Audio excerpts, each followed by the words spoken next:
Today's the day. Hello everyone, my name's Caden. I'm your very professional movie reviewer, only giving the very professional movie reviews around, and right now we're going to talk about The Woman in the Yard.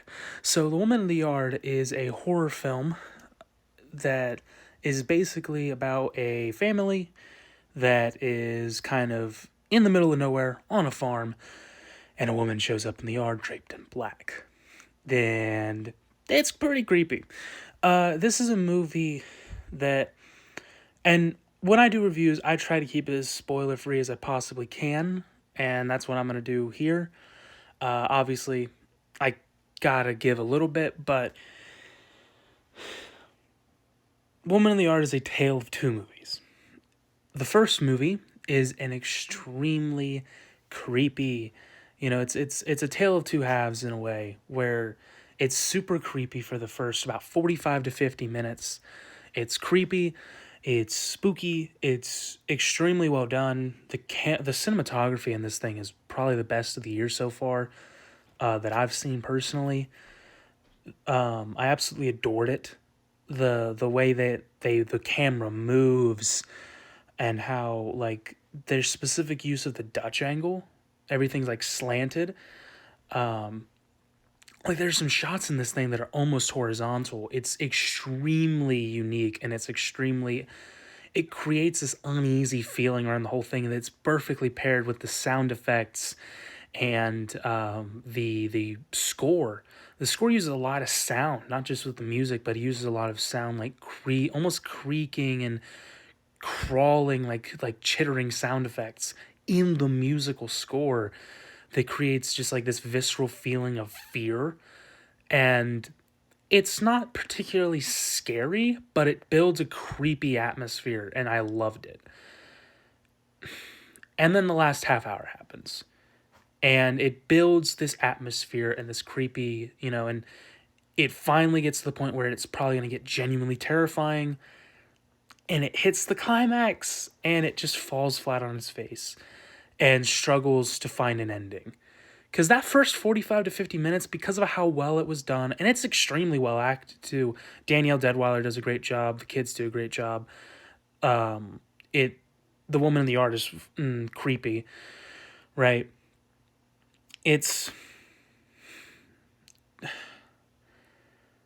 it's somewhat poorly paced in the first bit. I didn't love it. I thought the editing was a little clunky.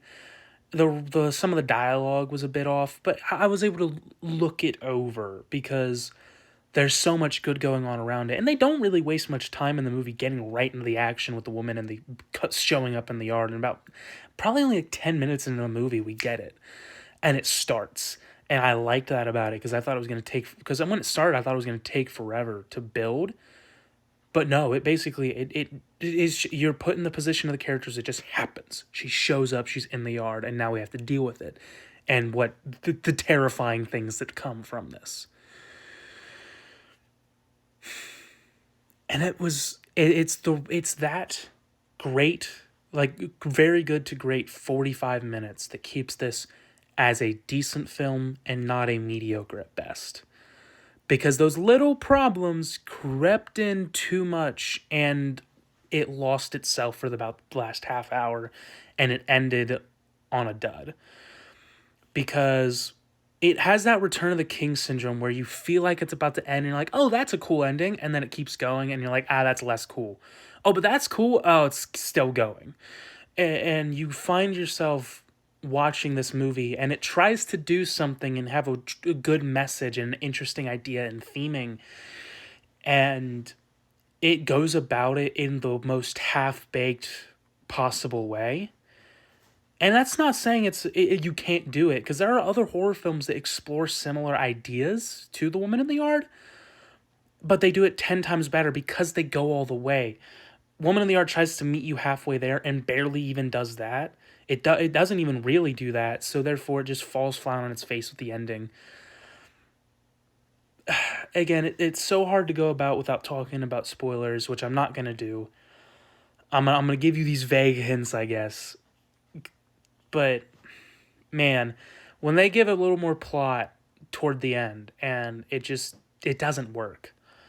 it almost works, and then they just don't take the right turns to make it a good ending. And it's just not. It doesn't end well.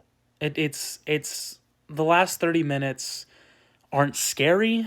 They aren't well shot. They're somewhat confusing with the like storyboarding. It definitely needed a little more work in terms of the blocking and the storyboarding for some of these scenes.